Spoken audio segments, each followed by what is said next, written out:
Okay, let's unpack this. We've all used ChatGPT, right? Typed in a quick question, maybe asked it to summarize something. But if that's all you're doing, you're really just scratching the surface, maybe tapping into, what, 10% of its actual power?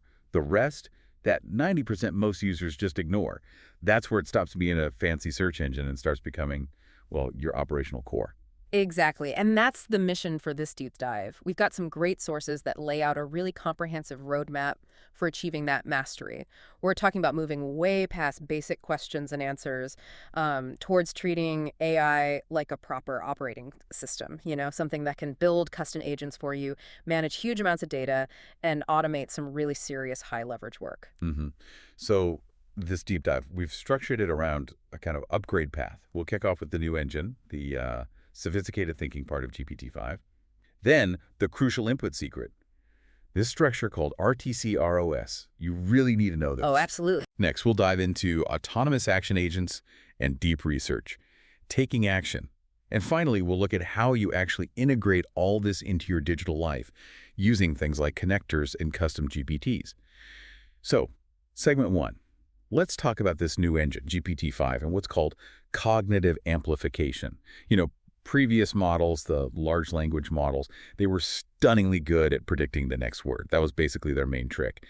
GPT-5, though, seems to fundamentally shift things by adding this structured cognitive amplification layer. It's designed to actually think, to deliberate, before it spits out an answer, moving beyond just those shallow instant responses we're used to. Yeah, and what's really fascinating is how this deliberation shows up in practice. It gives you 3 sort of modes to interact with. You've still got instant mode for the quick stuff, facts, simple questions. That's your traditional quick query. Then there's auto mode, which is pretty smart. It looks at how complex your request is and automatically decides how much thinking time it needs. It budgets its resources. Okay, and then there's the third one, thinking mode. This sounds like where the real power is, especially if you're tackling something complex. That's exactly right. Thinking mode engages deep reasoning. It's perfect for, complex problems, strategic planning, detailed market analysis. It's not just about getting an answer fast. It's about quality control.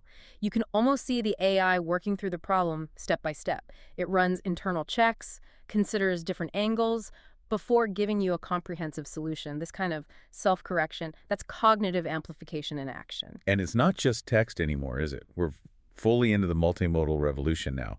ChatGPT can handle different kinds of data, different file types all at once. You just drag and drop files, basically. Yeah, it's pretty wild. You can upload an Excel spreadsheet, ask it to run a specific pivot table analysis, and then, say, summarize the findings in a 10-bullet outline for a presentation. Or drop in a huge, 50-page PDF and ask it to pull out the key insights. Upload complex engineering images, get detailed descriptions. It instantly becomes your own personal data analyst and content creator.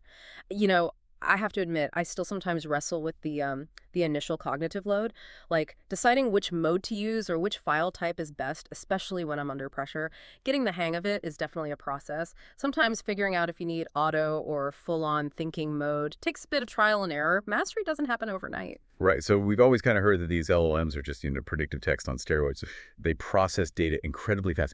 If GPT-5 can genuinely think, how is that really different from its predecessors, just processing data faster? Right. What's the fundamental shift? I think the key difference is that deliberation cycle. It's like It runs a meta-analysis on its own potential answer. It asks itself, is there a flaw in this approach? Should I maybe consider path B instead? It's evaluating its own process. Got it. So it's checking its own work before finalizing. That makes sense. Exactly. Okay, segment 2. The input secret mastering this RTCROS framework. This seems like the real high leverage knowledge here. Because you can have the best AI engine ever, right? But apparently 99% of people fail because their prompts are just, terrible, vague and generic. And the quality of the output you get is always going to be directly tied to the quality of the input you give it. Garbage in, garbage out, basically. Couldn't have said it better. And that's precisely where the RTCROS framework comes in. Seriously, learning this structure is probably the single most important skill. It stands for role, task, context, reasoning, output format, and stopping condition. What it does is eliminate all that ambiguity. It really directs the AI towards giving you something actionable, something high quality. Let's break that down then, because it sounds like specificity is absolutely key. The first R is for role. So you assign the AI a specific job, a persona. Don't just ask a general question. Tell it to act as a, say, professional travel planner or a senior business analyst. Is that right? Precisely. Then T is for task. That's the core mission, but defined with detail. Not just plan a trip, but create a detailed, viable 3-day itinerary focusing specifically on historical landmarks. Really Yeah. spell it out. Then C is for context. And this sounds vital. This is where you give it the specific constraints, the background information, like there are 4 of us, we're all vegetarian, here's our exact budget, and we're looking for a peaceful, maybe remote adventure, definitely not the party scene. Exactly. The more context, the better. Then the next R is reasoning. This tells the AI how to think or what sources to use. Are you asking it to lean on the latest 2025 economic trends? Should it deliberately avoid common tourist traps? Maybe only use information published in the last 6 months? You guide its logic? Then O is the output format. Be specific about what you need back. A shareable PDF guide, does it need specific sections like a table of costs? Spell that out. And finally, S is the stopping condition. This is about making the output manageable. Limit it. Ask for, say, only the top 3 or 4 recommendations maximum so you're not overwhelmed. Wow, okay. The difference in practice must be huge. You gave the example of a bad prompt. Create an itinerary for a 3-day Goa trip. Yeah, and that gets you, well, usually generic, often pretty useless results, maybe some blog post summaries. But the detailed RTCROS prompt, the one specifying the role, expert planner, the context, vegetarian, peaceful, budget, the specific output, PDF guide. That's like the difference between shouting a vague request into a crowded room versus having a focused conversation with a local expert who knows exactly what you like and need. Mind-blowing difference. Okay, that makes perfect sense. So if I'm just starting out and I only have time to really master one part of RTCROS this week, which one gives the biggest bang for the buck? The quickest win? Good question. I'd say assigning a specific expert role and providing really detailed context. Those two give the AI the most clarity up front and probably save you the most back and forth later. Clarity through role and context. Got it. Saves iterations. You got it? All right, segment 3, automation and action. Moving beyond just getting information to actually doing things. We're talking at agent mode. Explain this. Agent mode allows the AI to actually control a browser and perform real-world, multi-step tasks. This sounds like where the AI starts becoming an active assistant. It really is. And yeah, this feature, it's usually part of a premium subscription, so that's important context, but it's where the AI handles complex tasks for you.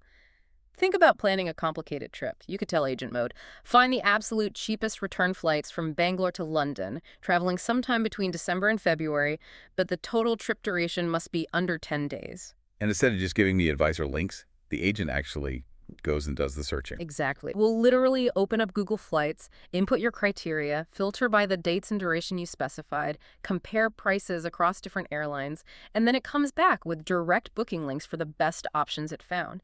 It automates what could be hours of tedious manual searching, doing it in just minutes. Okay, and you mentioned parallel processing. So I could have multiple agents running at the same time, like one agent searching for those flights, while another finds boutique hotels matching my specific aesthetic preferences, and maybe a third analyzes local transport options at the destination. That's the advanced strategy, yeah. You orchestrate multiple agents to tackle different parts of a complex project simultaneously. Huge time saver. Wow. Okay, then there's also deep research mode. How is that different from agent mode? Right, they're distinct. Agents they perform tasks in the digital world, like booking or searching. Deep research mode, on the other hand, performs deep analysis. It generates these incredibly comprehensive reports. This is where that PhD-level analysis in minutes promise really comes into play. That sounds almost too good to be true. Is there a catch? Like, does deep research mode ever, hallucinate? Yeah. Or get biased in the sources it picks when it's writing these huge reports? That's a really critical question, and the honest answer is yes, it absolutely can suffer from those issues. Hallucination and bias are still risks. But the key, the high leverage knowledge here, is understanding that your prompt needs to include specific instructions for source verification. You have to tell it things like, only use peer-reviewed journals published after 2020, or cross-reference findings across at least 3 independent news sources. It's about leveraging its incredible speed while imposing your quality control standards. You guide the research process. Whoa. Okay, but imagine getting that right. Having like a virtual team of PhDs working for you, generating a 20, maybe 30-page market analysis report in, 10 or 15 minutes? A report that reviews over 100 sources, includes a full SWOT analysis, provides actionable strategies, maybe on a really complex topic like, say, youth spending habits in France. I mean, that's the kind of research consulting firms charge tens of thousands of dollars for. Exactly. It fundamentally shifts the cost. The bottleneck isn't time anymore. It's the quality of your initial request, your prompt engineering. So back to agent mode for a second. Can it be used for something really serious like financial decisions? Could I ask it to research a specific investment fund for me? Yes, definitely. It can analyze real-time fund performance data, scrape and summarize expert opinions from financial websites, and even provide personalized investment recommendations based on the risk profile you provide it. Personalized recommendations. Okay. Based on my profile. Again, with the caveat that you need to verify and apply your own judgment, but the capability is there. Right. Okay, let's move to the final pillar, segment 4. Integration and customization. You mentioned connector power. This sounds like making ChatGPT the central hub for everything else I use. Allowing the AI to talk to other applications, like Canva, Gmail, Google Calendar, even GitHub, through plugins or maybe native integrations. That's the idea. It breaks the AI out of its silo. And this enables some really powerful automation workflows by chaining tools together. Imagine this. You ask ChatGPT to create a presentation on a complex topic. It first does the research, then it creates a detailed outline, and then it uses a connector to generate the actual presentation slides directly in Canva for you. All you need to do is maybe some minor polishing. Think about the hours of manual design work and copy pasting that saves. That's incredibly useful. Then there are custom GPTs. This is about building your own personalized AI mini apps, right? And crucially, without needing to write code. You gave the example of a LinkedIn content creator GPT, trained on my specific brand voice, maybe even on posts from creators I admire. Exactly. Or maybe you build a business analyst GPT. You train it specifically on your company's internal KPIs, its goals, its past reports. So all the analysis and suggestions it provides are directly relevant to your operational reality. The secret sauce here isn't just that you can train it, it's how. You feed it precise, high-quality documents, your best work, your style guides, your data that dictate its tone, its knowledge base, its expertise. And for these custom assistants to really work well long-term, you need personalization and something called memory management. Crucial. Absolutely crucial. You need to customize the AI's personality. Do you want it witty? Strictly professional. Ultra concise.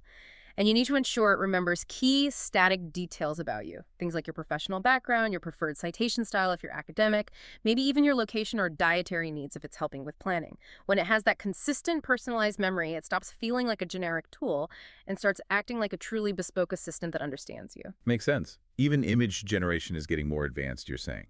It's not just basic prompts anymore. You can combine web research with visual creation, like asking it to create a photorealistic advertisement for the new iPhone, place it on a bustling Bangalore airport road, and write some clever, localized copywriting for it. So it's integrating research, context, and visual accuracy all at once. Yeah, the integration across modalities is getting really tight. Research informs creation, informs analysis. Okay, here's a practical question then. Let's say I've spent months carefully training my custom GPT, maybe that specialized business analyst GPT. How do I stop a one-off kind of sensitive request? Maybe ask it for ideas for a surprise party. How do I stop that random query from accidentally messing up the core personality or the business focus I've so carefully built? Good question. You use the temporary chat mode feature for that. Think of it like an isolated sandbox. You can have that one-off conversation about the surprise party in temporary mode, and it won't affect the long-term memory, personality, or focus of your main personalized GPT profile. Keeps things clean. Temporary chat mode, got it. Like an incognito window for AI. Pretty much, yeah.